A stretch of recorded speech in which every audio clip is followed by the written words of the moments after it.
Shalom, selamat pagi. Firman Tuhan pada hari ini dari 1 Tesalonika 5 ayat 2. Karena kamu sendiri tahu benar-benar bahwa hari Tuhan datang seperti pencuri pada waktu malam.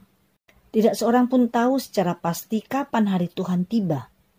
Kita sering mendengar berita di sana-sini yang mengatakan bahwa kedatangan Tuhan akan terjadi tahun sekian.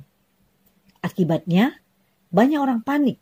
Sampai-sampai ada yang rela menjual harta bendanya, meninggalkan segala aktivitas jasmani, terus kemudian berkumpul di suatu tempat untuk menanti-nantikan hari akhir itu.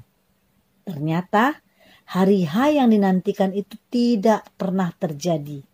Lalu tidak sedikit orang menjadi kecewa, apatis, bahkan bertanya-tanya, benarkah Tuhan segera datang? Sejak dulu digembor-gemborkan oleh para hamba Tuhan, tapi sampai sekarang juga belum terjadi. Sebagai anak-anak Tuhan, kita harus percaya bahwa pada saatnya Tuhan akan segera datang. Oleh karena itu, kita harus mempersiapkan diri kita dengan baik, selalu waspada dan berjaga-jaga. Tuhan tidak lalai menepati janjinya, sekalipun ada orang yang menganggapnya sebagai kelalaian, tapi ia sabar terhadap kamu, karena ia menghendaki supaya jangan ada yang binasa, melainkan supaya semua orang berbalik dan bertobat. Tetapi hari Tuhan akan tiba seperti pencuri. Jika kita memperhatikan keadaan dunia saat ini, tanda-tanda kedatangan Tuhan yang kedua kalinya sudah amat sangat dekat.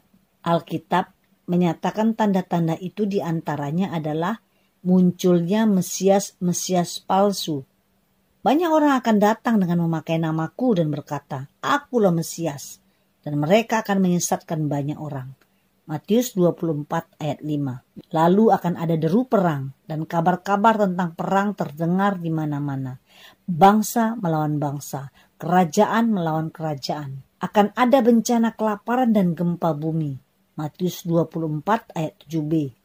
Banyak anak Tuhan mengalami aniaya karena Kristus, namun tidak sedikit pula orang Kristen yang meninggalkan Tuhan dan menjadi murtad. Kedurhakaan kian meningkat dan kasih menjadi dingin.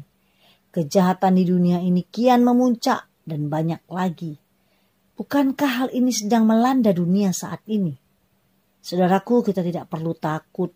Justru ini suatu peringatan bagi kita untuk lebih memperhatikan bagaimana kita hidup dan mempergunakan waktu yang ada. Karena hari-hari ini adalah jahat. Efesus 5 ayat 16. Saudaraku, mari kita jalani hari ini tetap waspada, tapi tetap fokus kepada Tuhan, kita tetap berdoa di dalam hati kita, kapanpun, dimanapun, dan apapun yang akan kita lakukan hari ini, kita jangan terlepas dari doa-doa kita. Selamat beraktivitas, Tuhan Yesus memberkati.